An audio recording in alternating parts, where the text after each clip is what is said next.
The topic of simple microscope. What is a simple microscope? Simple microscope is basically a convex lens which is kept very close to the eye. So here the functioning of convex lens is different from the convex lens we have previously learnt, right? The thing is only that in case of a simple convex lens, the objects and images अलग अलग positions पे बनते हैं, उनके magnification, lens maker formula हमने find किया था, लेकिन यहाँ पे चीज़ें थोड़ी सी डिफरेंट हो जाएंगी. क्यों? क्योंकि जो आइज होती है, जो ऑब्जर्वेशन पॉइंट होता है, वो लेंस के बहुत ही पास होता है, right? So what is basically a simple microscope? It is nothing but a convex lens of very say small focal length and which has very large power, right? First let us understand the difference between magnification and magnifying power. Magnification and magnifying power. What is magnifying power? Magnifying power is angular magnification. आप इसको angular magnification है ऐसा बोल सकते हो, लेकिन फिर भी एक डिफरेंस होता है मैग्निफिकेशन और मैग्नीफाइंग पावर में. थोड़ा सा उस डिफरेंस को समझ लेते हैं. सपोज मैं अगर एक लेंस का यूज करता हूं किसी छोटे से ऑब्जेक्ट को देखने के लिए, then if this thing convex glass is used only as a lens, तो वो क्या इफेक्ट करेगा? वो ये ऑब्जेक्ट है इसको मैग्नीफाई कर देगा, right? This is height of image, this is height of object, right? And what is magnification? Height of image divided by height of object. लेकिन magnifying power में ऐसा नहीं होता. In magnifying power, what is if the effect? Effect क्या होता है? कोई object आपकी आंख से दूर रखा है तो ये इस तरह का effect, the effect generated by this microscope will be such that it will be seen closer to your eye. ठीक है, तो डिफरेंस ये है कि एक चीज इसकी हाइट बड़ी करके हमको दिखाता है और दूसरा इसको हमें बहुत पास लाके दिखाता है, right? That is the difference between magnification and magnifying power. We will have to learn three things. Simple microscope number 1, number 2 is compound microscope and number 3 is telescope. तीनों में मैग्नीफाइंग पावर्स अलग अलग तरह से डिफाइन होती हैं, लेकिन what we have to study in this, हमें इन तीनों की मैग्नीफाइंग पावर्स निकालनी है और दो केसेस के लिए निकालनी है. First when the image is at distance of distinct vision and second when the image is at infinity. So here also in case of simple microscope we will be finding two different cases. One is image formed at distance of distinct vision and other is the image formed at infinity. Okay, so let's get started. When you are using a simple microscope, you do not want the image to be inverted because simple microscope is used by currency checkers कि currency सही है कि नहीं. दूसरा this is used by jewelers and watch designers, right? Watch repairing करते समय भी simple microscope का use होता है और कैसे यूज होता है वो लोग नहीं चाहते. When you are using a simple microscope, you do not want the image to get inverted. You want the erect images. For that purpose, an erect image is what type of image? It is virtual image. So to obtain a virtual image, where will you keep the object? You will keep the object within the focal length of the lens, right? तो object distance जो यहाँ पे है, object हमने रखा है AB, that will be in between the principal focus and the optical center. Okay, first let us draw the ray diagram of AB. One ray of light passing through the optical center, other ray of light going parallel to principal axis and thereafter it will be passing through the principal focus on the other side. इस side के principal focus से ये वाली ray of light pass होगी. You don't have to show that. Now these two rays become diverging. So what we do? We extend this ray backwards. We extend this ray also backwards and they will meet at point A dash. Point A dash पे point A का image बनेगा और उसके just below B का image बनेगा जिस B dash, right? There is something, there is some modification also done in the diagram, that is according to the formula. What is the formula for magnifying power? Angle subtended by image from its actual position, यानी कि जहां पे image बनी है वहीं से आप इसका एंगल लोगे. And in the denominator It is what? Angle subtended by object from D, distance of distinct vision.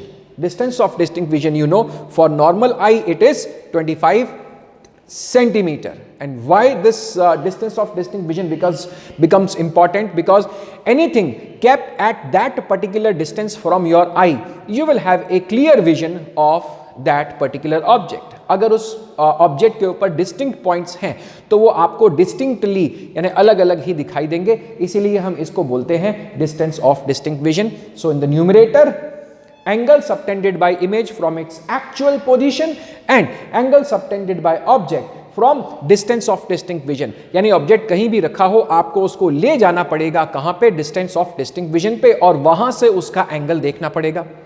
All right, so what is this angle? The numerator वाला angle it is beta and the denominator वाला angle is alpha. You can see in the diagram, this is the image A dash B dash. यहां से जो ये optical centre पे angle subtend करता है, this angle is angle beta, this is it.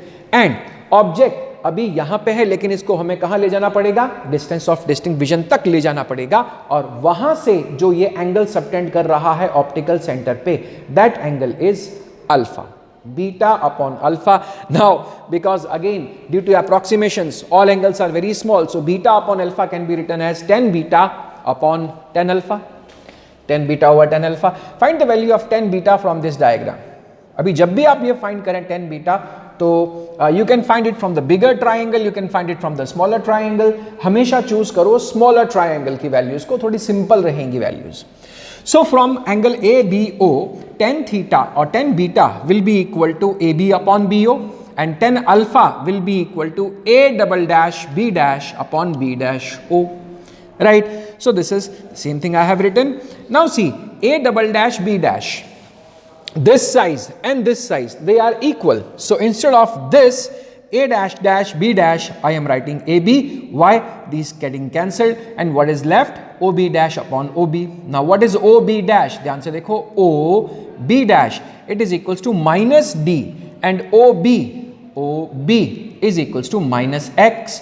But these values क्या answer आया? D upon X. लेकिन ये फाइनल आंसर नहीं है. Why do not we accept this as the final answer? Because यहां पे एक वेरिएबल आ जाता है.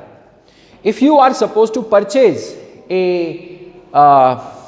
simple microscope, you want that the things associated, the data associated with that should be constant. Data change नहीं होना चाहिए. यहां पे जो फॉर्मूला है उसमें x आ रहा है, सो x is a changing variable, change होता रहता है, तो हमें इसको फिक्स्ड वैल्यूज में कन्वर्ट करना है. तो उसके लिए हम क्या करेंगे? We will use Lenz's formula, 1 by V minus 1 by U equals to 1 by F. What is V? It is the image distance, कितना है? minus D. And what is U? U is object distance, कितना है? minus X. So from here, what I can do? 1 by X is equals to 1 by F plus 1 by D. D को इधर ले गए, ये minus minus plus हो गया. Then using taking the LCM, D into F, this will become D plus F.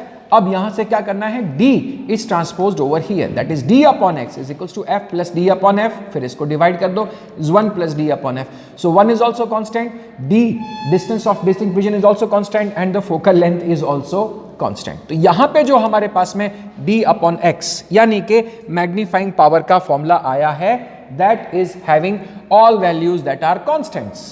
So this is a valid formula, right?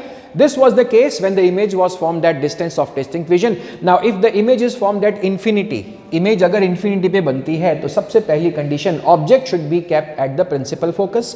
So I have kept this object AB at what point? At the principal focus. One ray of light passing through the optical center, another ray of light parallel and passing through the focus.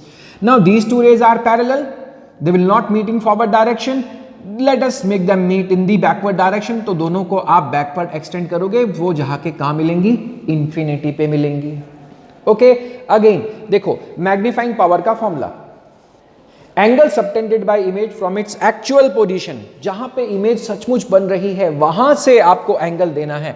तो image तो यहां पे हम बनाते नहीं है, but we know that this ray of light will actually form the image. तो हमने ये वाला एंगल ले लिया, ट्राइंगल ले लिया, ABO. O is missing, let me write that. Right, optical center of the lens, this is O. Okay, so what is tan beta? tan beta आप sorry image excuse me. Okay, tan beta from this triangle ABO. Let us find the value of tan beta. What is tan beta? AB upon BO. कितना होगा? AB upon BO. But if the height of the object is h, then यहाँ पे रहेगी height and this distance is equals to what? It is equals to focal length. So this is h upon f. अभी tan alpha यानी कि angle subtended by object from distance of distinct vision, यहां पे भी आपको object को खिसका के इसको मूव करके ले जाना है डिस्टेंस ऑफ डिस्टिंक्ट विजन तक, और वहां से फिर जो एंगल बनता है angle alpha, that you have to write. So tan alpha is equals to height of image upon this distance. What is this distance? This is d, h by f, h by d. So magnifying power बड़ा सिंपल सा हो गया, d upon f. Right, अब जरा इन्हें हम compare कर लेते हैं. When the image is from that distance of distinct vision the magnifying power is 1 plus d upon f, and when the image is formed at infinity the magnifying power is d upon f. तो magnifying power infinite distance पे जब image बनाते हैं तो थोड़ा सा कम हो जाता है, it becomes less by a number 1. if this is 5 this will be 4, if this is 100 this will be 99, but we still prefer to make the images at infinite distance. What is the reason? Because infinity पे बनने वाली image it is more relaxed, आंखों को relax मिलता है. अगर आप image distance of distinct vision पे बनाते हैं then after watching the image from for some time your eyes will get stretched. But if the image is formed at infinity you can look at the image for say larger number of times, मतलब ज्यादा देर तक आप image को देख पाओगे और आपकी आंख भी रिलैक्स रहेगी. You can use this diagrams and these derivations also to copy down in the notes if you want the derivation to be done in the short form.